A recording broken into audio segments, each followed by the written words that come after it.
The rise in violence and extremism, such as in the Middle East and Africa, poses serious challenge to the UN body as the global community struggle with ways to deal with them, especially with increasing and rapid population movements and migration, as well as the presence of the social media that can spread violent ideologies easily and immediately to any person around the world with an internet connection. That is why the main focus of the Alliance of Civilization is on youth, education, the media, and migration. However, I wonder how far could dialogue and cooperation act as effective countermeasure when dealing with violence and extremism, and who should be the main drivers to initiate and engage dialogue and cooperation. However, a lot of the lawlessness, a lot of the conflicts, I mean, perhaps these people, for example, the extremists, the terrorists, they're not interested in dialogues. I mean, how do you bring them to the table? You see also in every region, the regional organizations, they have big responsibility because they know the system, they know the region, they know the area. It's always, I say, yes, as a UN representative, we have big responsibility, but also we need collective work coming from regional, like, as example, ASEAN, the AU, African Union, Arab League. They have big, in order when there is a conflict, they can prepare the ground for the UN to come along and try to bring dialogue, bring compromise, so we can eliminate, we can prevent more of the turbulence that's... But what do you say are your biggest challenges now, especially with, even though the world is becoming a global village, at the same time societies and communities are getting more fragmented? And what are your main challenges of trying to sort of bring and maintain? The big challenge is peace. This needs a collective work coming from religious organization, from academia. The academic people, they can play a major role. The civil society, we have to give them a big recognition and dealing, because they can reach out easily than government. That's why I am, and we have many partnership with many foundations, many universities, many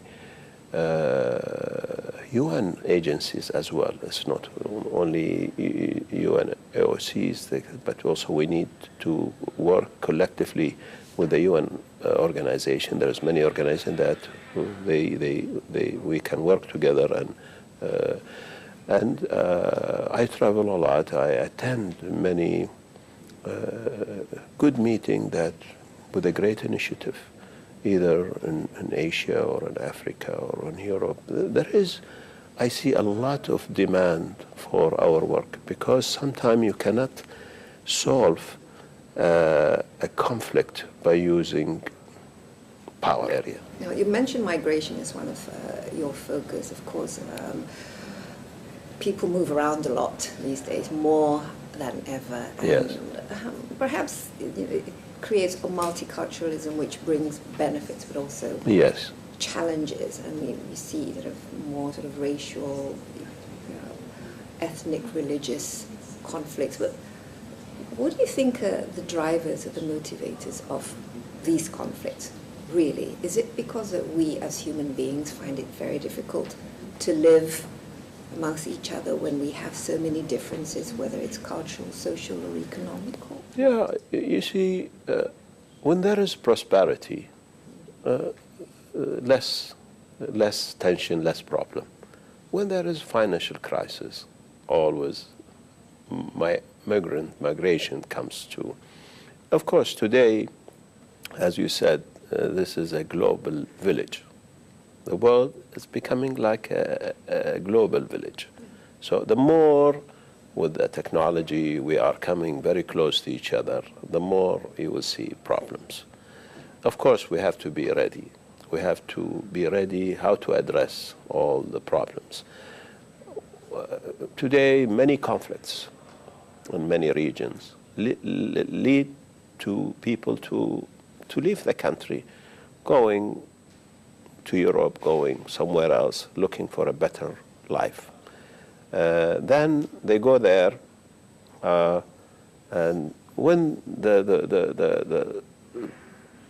the financial situation is good, no problem. They will adopt the system. They integrate themselves among the society over there.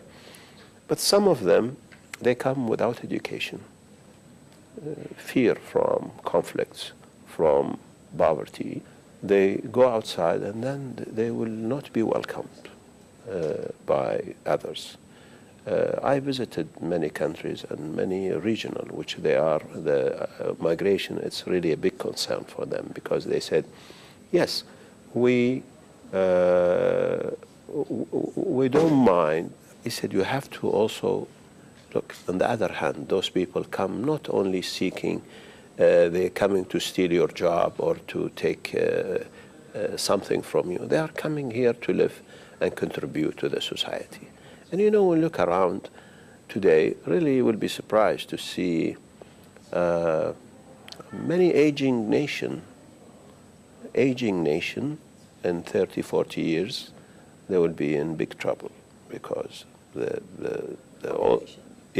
they need migration, and they can also invest on them in order to help the society, to help the economy, to help the country. It's a really very sensitive issue, but I can see, and our work to focus and try to encourage those countries. Look, you have to prepare them. You have to invest on them in order to be integrated on the society, to bring them along. But if you ignore them, you fight them, they can become a liability. So it's a very crucial, but I think the United Nations also playing a major role through the migration organizations. And for us, we are very concerned about this issue, because sometimes this can lead to violence, can lead to conflicts. So we are investing a lot on this with programs and with cooperation between regional, sub-regional groups around.